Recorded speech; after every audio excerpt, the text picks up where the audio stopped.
My name is Barbara Beckett, and I am 72 years old and very happy to have reached this age because my mother's side of the family all had heart conditions.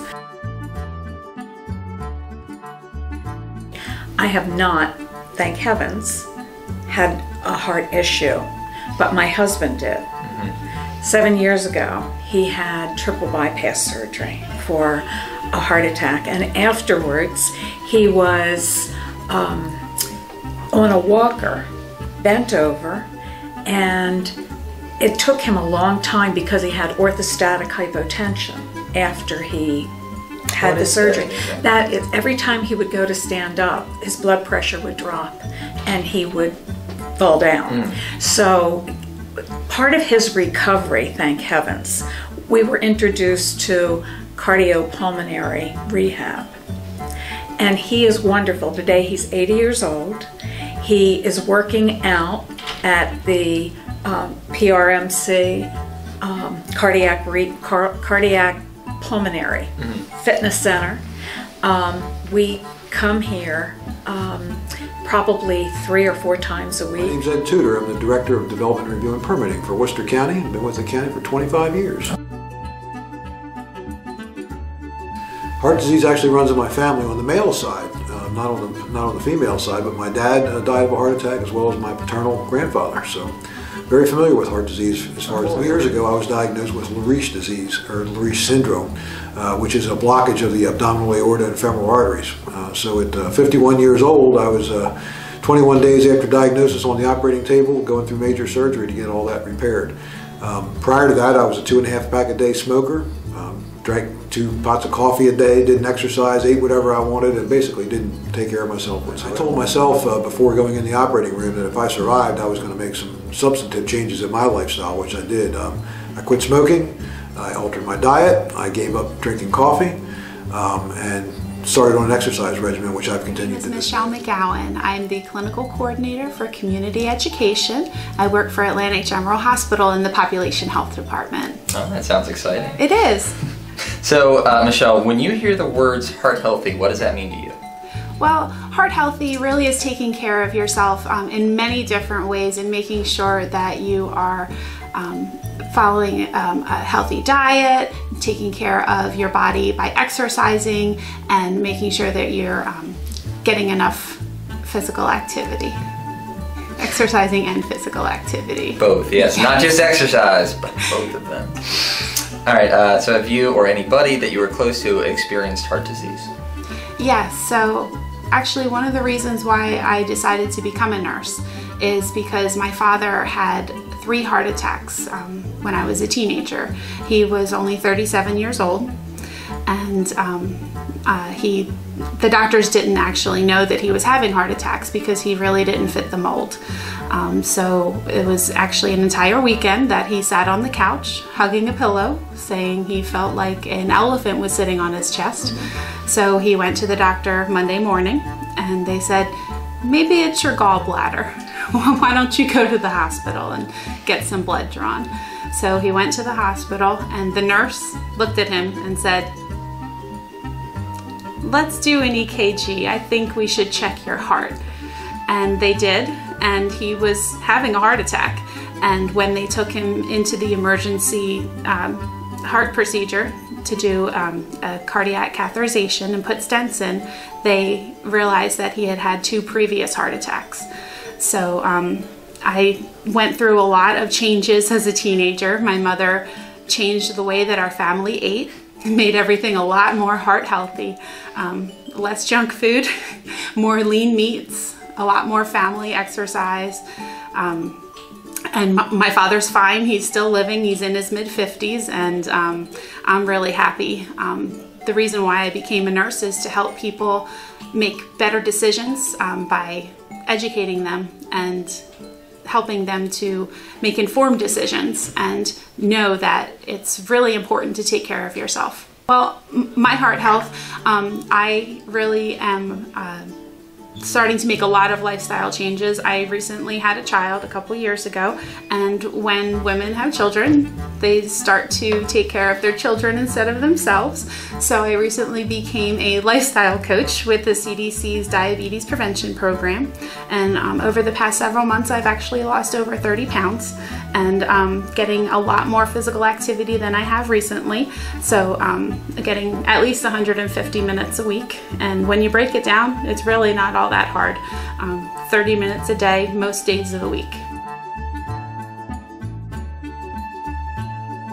The things that I like to do, yoga or yoga lattes. It's kind of a combination of yoga poses and Pilates movements.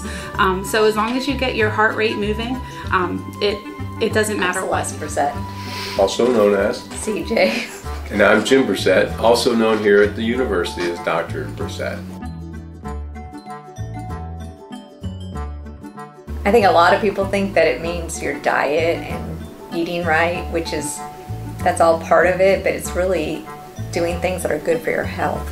It's your overall health. It's, there's the spiritual, the physical, the emotional, all of those aspects. Yeah, I mean, she cooks fat-free, cholesterol. I mean, I am fortunate, married to a nurse, that I don't have to watch what I eat because I've got somebody watching what I eat for me. But some of the other things about being healthy are things that we know about keeping a body mass index below 25 so you're not getting overweight or obese. Being physically active, thinking about physical health is something beyond physical health, to include the emotional, spiritual, because they all work together. So it's really a holistic approach. It's your lifestyle choices. Yeah. Some lifestyle choices that, you can choose to be sedentary. And that's what got to me when I took this job. Sitting down a lot, wasn't active, and that's what helped me realize that I need to get active again.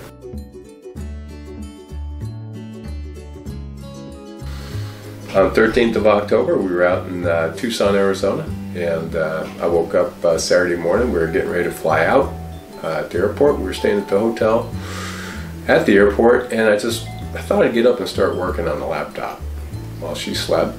And then I thought, well, I won't do that because it's very quiet. I thought, but I was feeling edgy. I felt like I had to do something. And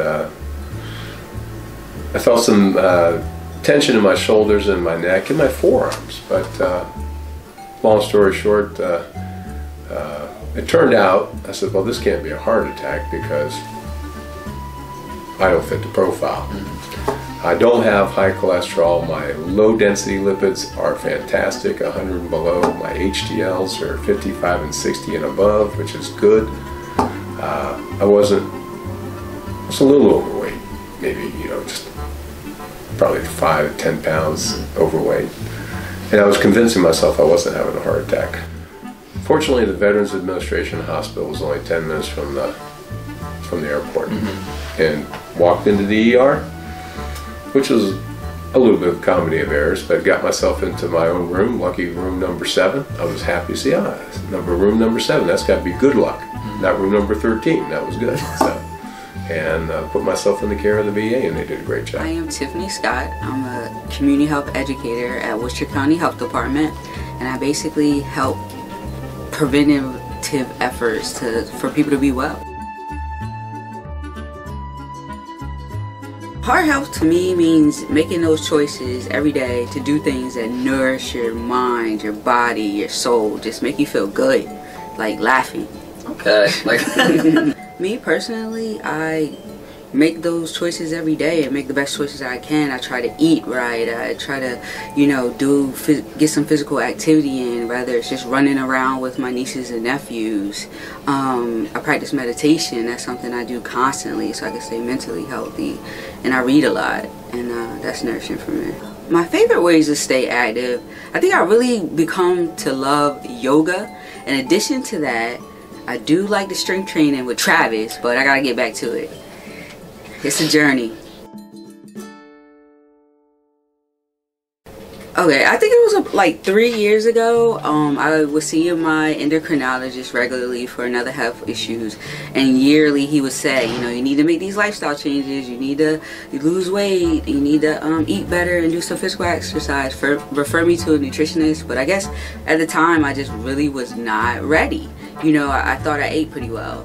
You know, I could have improved on the physical activity, but so, you know, fast forward like 2 years ago, I think 2 or 3 years ago, he told me I had diabetes. So my motivating factor was the fact that he ordered me that glucometer, and I would have to stick my finger every day to test my blood sugar. I don't like pain, so that was not appealing. So I, you know, made those lifestyle changes, and you know, it's been. My name is Karen Reagan. I work for the Crisfield Somerset County Times with Independent News out of Dover, Delaware. And I have been with them for 6 years, and I also work with disaster relief. Means that you eat right, you play right, and you work right. Define play right. Play right means that when you do activities, I used to base all my activities around what restaurant are we going to go to.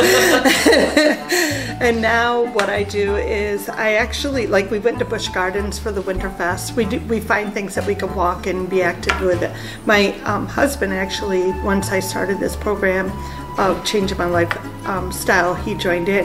So now we went to DC and did all the museums one day, and we have rearranged our activity level into, we want to be moving. So I trick myself into also walking, because that's my favorite activity, is walking, and I trick myself with a treadmill by, I only watch certain shows and certain series if I'm on the treadmill with my Kindle.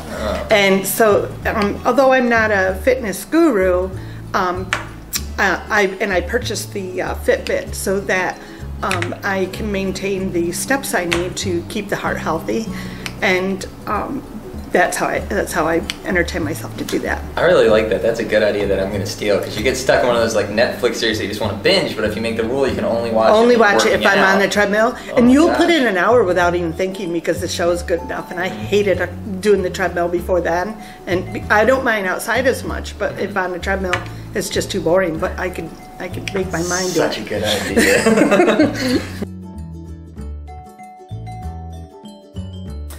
I was 3 years ago, I had a 42.1 BMI, which means I was morbidly obese. I was 238 pounds at 5'3". I had asthma, I had sleep apnea, I was diabetic to the point where I was 8.5 A1C, which is way too high. And I had high blood pressure. And that was my awakening day, when I went to the doctor and I seen all that, and I thought, if I'm more than halfway through my life and this is where I sit, what do I look forward to? And so I made a huge change in my lifestyle. I did some study on my own, talked to my doctor, and one of the biggest things that I did was go low carb.